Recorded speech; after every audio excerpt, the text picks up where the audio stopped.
Pakistan's isolation in SAARC seems absolute now. At least 4 of the 8 members of the South Asian regional grouping have refused to attend the November meet in Islamabad. Afghanistan, Bhutan and Bangladesh have announced that they will not be attending the SAARC summit in Islamabad. The 3 countries have formally intimated Nepal, the current chair of SAARC, that they will not participate in the meet taking place in Islamabad in November. This comes close on the heels of India itself announcing its boycott of the regional summit in Islamabad. Bangladesh has cited growing interference in its affairs by one country, a country which it has not named but indicating Pakistan quite clearly. According to Dhaka, this has created an environment that's not conducive to the summit. The statement further says that the summit can only go forward in a more congenial atmosphere.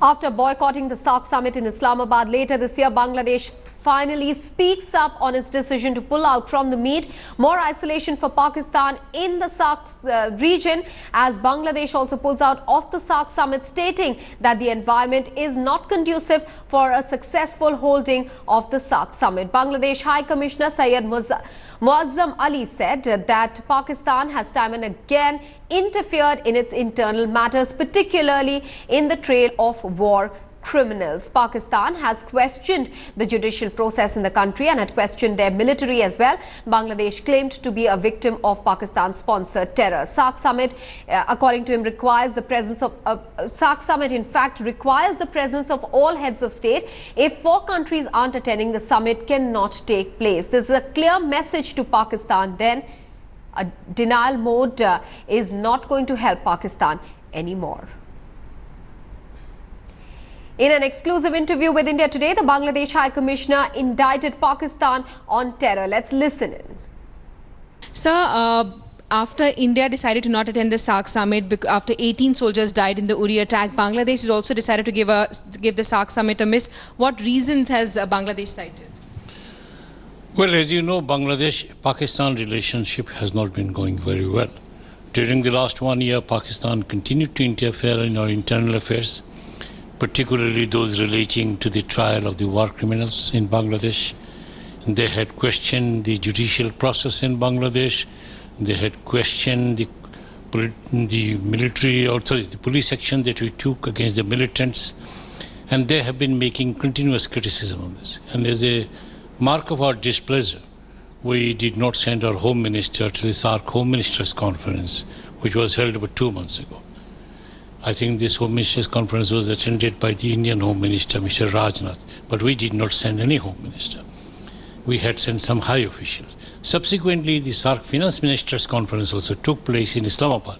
Again, our Finance Minister did not go. We had sent somebody else to represent him. So, it was almost a foregone conclusion that perhaps the Prime Minister, Sheikh Hasina, will not attend the SAARC summit in Islamabad on the account of our own internal reasons, which is Pakistan's growing interference in internal affairs. We have continued to ask Pakistan to desist from that, but Pakistan has continued to interfere. So, we were watching this scenario as it was evolving. After the Uri incident, the situation as it prevails in South Asia today we believe, is not conducive towards holding a SAARC summit and towards producing any concrete results. So we have decided that we cannot attend SAARC summit under the present circumstances. And Mr. Ali, Bangladesh has also been a victim of Pakistan-sponsored terror. On what specific occasions has Dhaka approached Islamabad asking for concrete action and gotten an unsatisfactory response?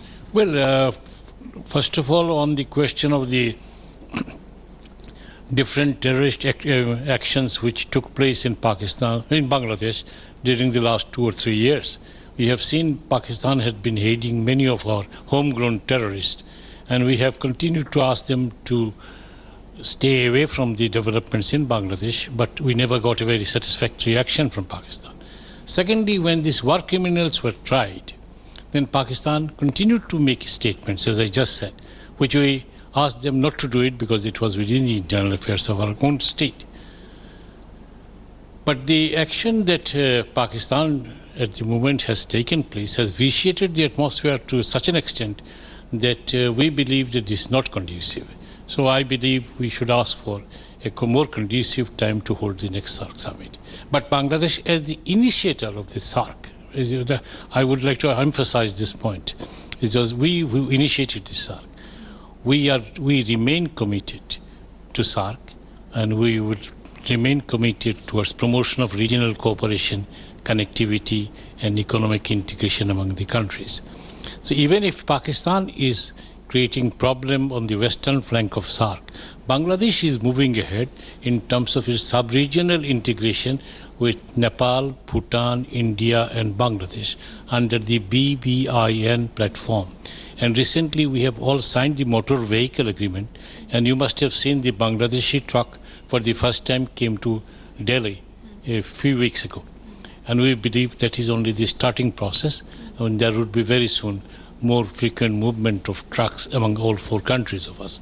So we would continue with our sub-regional integration, but at the same time try to help the situation normalize and try to help so that we can host the next summit as soon as possible. And Mr. Ali, India has decided to approach, or is considering approaching the World Trade Organization as well, because Pakistan hasn't reciprocated the most favored nation that India had granted Pakistan. Is Bangladesh also looking at sort of sending out a message through trade to Pakistan? Well, Bangladesh-Pakistan trade, economic, political relations are currently under review. And basically, as you know, the UN General Assembly session is on in New York. So we are considering various options with other like-minded countries at the UN for taking necessary action against Pakistan.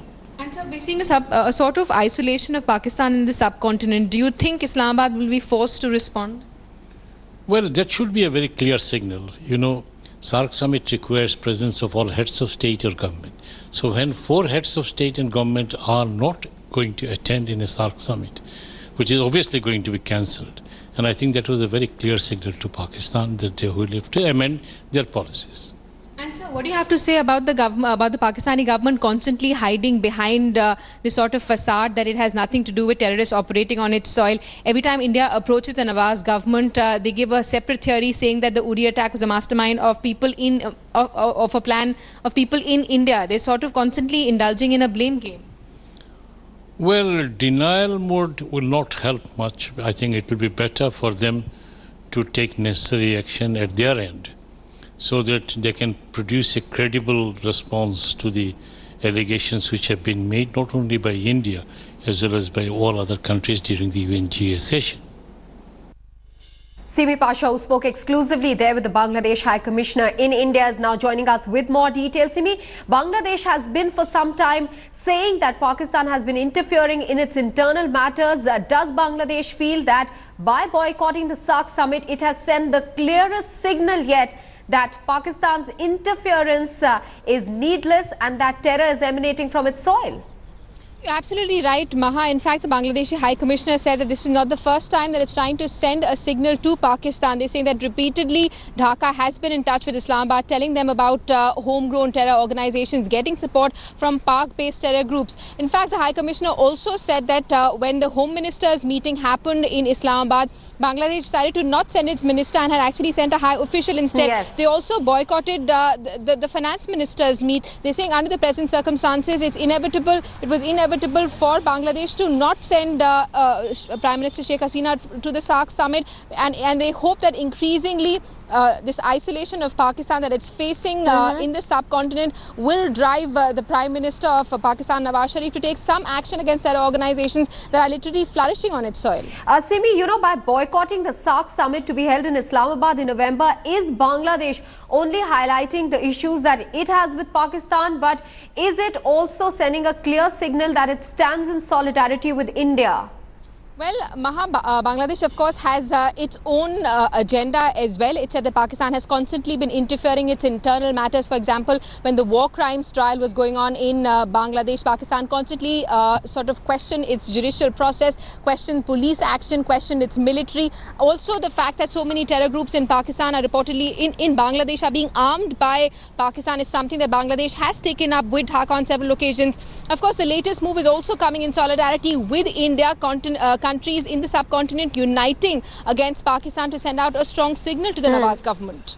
So the isolation of Pakistan, at least in this region, is complete, with 4 countries now making it amply clear that they will not be attending the summit in Islamabad. The SAARC summit is in Islamabad. Simi, many thanks for joining us with those details.